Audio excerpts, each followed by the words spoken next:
On March 13th, 2019, shortly after 10 a.m., the Grand Rapids Police in Michigan received the following 911 call from 25-year-old Keona Griffins. 911 emergency. Hi, Anita. Hello? Anita. Okay, where are you located? I'm sorry, ma'am, I can't hear you. Are you able to tell me where you're located?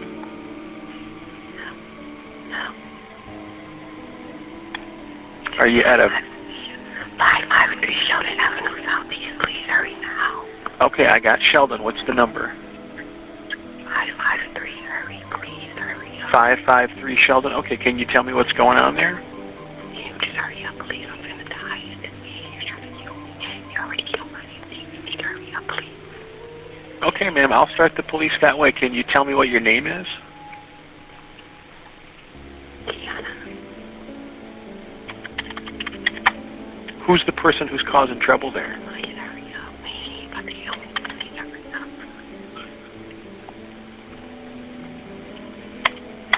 Okay, I've got a call entered, so we're going to get the police started that way, all right?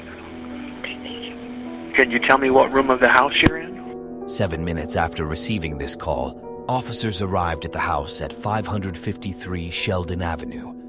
The officers walked up to the front door and knocked a couple of times, but no one answered.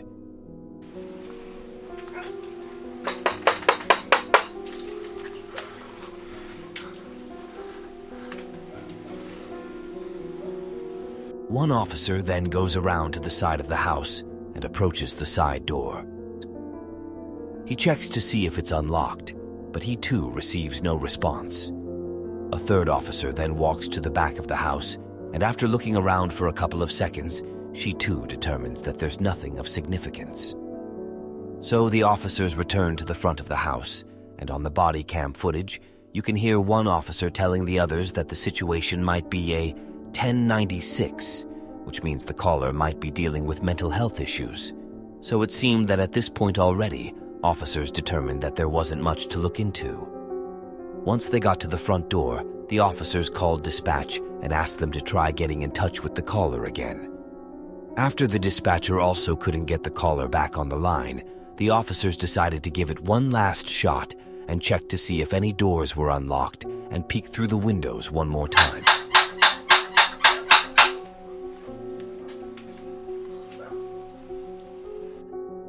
They determined that the house was quiet and that there was no imminent danger.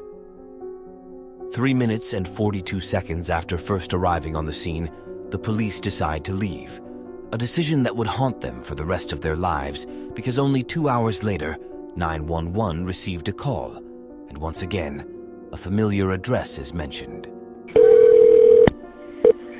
911 emergency. From the 553 Sheldon, my sister's not moving. What's the address? 553 Sheldon, there's blood everywhere, my sister's not.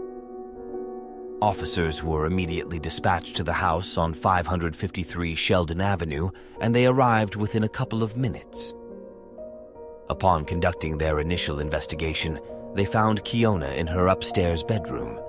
She had been shot 4 times, and by the time police got to her, she had already succumbed to her injuries. In another bedroom of the house, they found another victim, Keona's aunt, 47-year-old Charlotte Baber Bay. Her aunt was lying on her bed and watching something on her iPad when the killer shot her in the back of the head. When police found her, the iPad was still playing, and Charlotte still had her earphones in her ears. It was clear that she was completely unaware of the impending threat. When police inquired about the status of the house and who lived there, they discovered that the house actually belonged to Charlotte's 64-year-old mother, Jacqueline Baber Bay. She left the house at around 8 a.m. that morning, and according to her, nothing was out of the ordinary. She verified that Keona and Charlotta were both residents of the house, and that there was also another occupant, Charlotte's live-in boyfriend, who they only knew as 45-year-old Jay. Curiously, Jay was nowhere to be found, piquing the police's interest in him, but it seemed that gathering information on him was much more difficult to come by. Charlotte's family didn't know much about Jay, besides the fact that he was Charletta's boyfriend and often kept to himself. He was actually Charletta's first real boyfriend, and her family was just happy that she finally found happiness. Charletta told them that she had met Jay at the library and that they soon formed a connection. Charletta also told them that he had been in jail before for unpaid child support, but other than that, the family didn't know too much about him. Jay was quiet and quite reserved. He had no social media profile, he didn't have any friends, and didn't even have a smartphone. Jay and Charletta also spent most of their time in her bedroom, as they were both quiet and a bit antisocial. Police went about searching the surrounding areas for any clues they could find, and in a nearby alleyway, they found a white plastic bag that seemed to be disposed of hastily. Inside the bag, they found a firearm as well as a box of ammunition, with at least 6 bullets missing from the box. When police tested the gun and bullets, they found it to be an exact match to the casings found on the scene, and it was confirmed to be the same gun used in the murders of Keona and Charletta. When they traced back the serial number of the gun, it was confirmed that the gun was reported stolen 2 years prior. What was even more interesting to police was that the woman who reported the gun missing was dating a guy named Jay at the time. When police searched Charletta's bedroom, they found a drawer containing men's clothing. Right at the back of the drawer, they found an empty gun box. A quick look at the serial number on the box confirmed that it was the same serial number as that found on the gun in the alleyway. In one of Charlotte's cupboards, police also found a shoebox that contained a number of letters. The letters were between Charlotte and an inmate named Jay, although in one of the letters he told her that his real name was Daryl Brown. When police ran the name through the system, they uncovered his criminal past. It turns out that in 2005, Brown was arrested for felony assault on his then-girlfriend. The details from those records are chilling and disheartening. According to court records, he had brutally beaten and performed a number of despicable acts, which included binding her with cords, kicking her in the face, dousing her with lighter fluid, and threatening to kill both her and himself, all the while her 4 children, one of whom is also Daryl's, were sleeping upstairs. The woman later decided to drop all charges against Daryl as she claimed that she still loved him and that she was of the opinion that he needed professional help, and she wasn't convinced that he would receive the help in prison. The state continued with its prosecution of Brown, but without a corroborating witness, the judge ruled that there wasn't sufficient evidence to send the felony assault case to trial. Instead, they offered him a plea deal, and Daryl Brown agreed to plead guilty to misdemeanor domestic violence. In the days following the murders, police began to scour various CCTV footage in and around the area, hoping to find any sign of Daryl Brown. It turns out that a number of surveillance cameras captured Daryl in the area of the crime scene shortly after the murders. While police were investigating the double murder of Keona and Charletta, Daryl was only 1 mile away at the Grand Rapids Children's Museum. CCTV footage showed him entering the building at 3:24 p.m. He calmly walks up to the front desk and tells the employee behind the counter that he knows someone inside the building that he needs to see.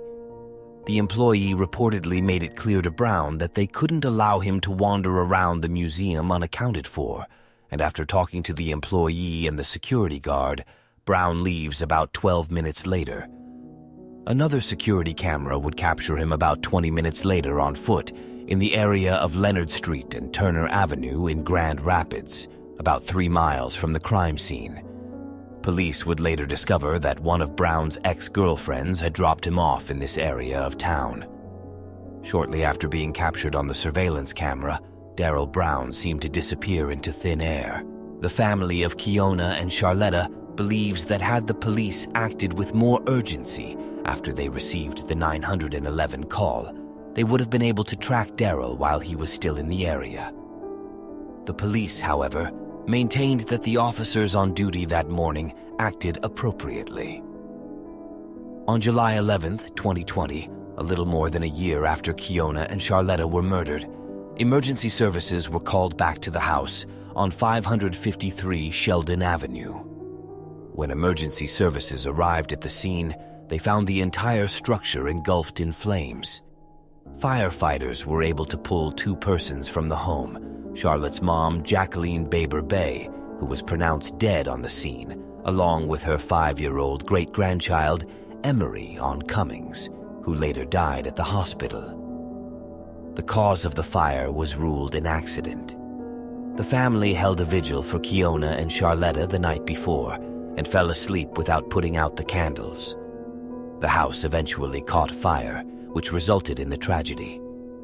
The family still feels that although it was an accident, these deaths could still be indirectly attributed to Daryl Brown. As of today, August 31st, 2023, more than 4 years after the murders, police are still searching for Daryl Brown. He has been named as one of the country's 15 most wanted criminals and has issued a reward of $25,000 for information leading to his arrest. Police believe that he may be hiding out or could have been assisted by family in Wisconsin, Arizona, Georgia, or Ohio.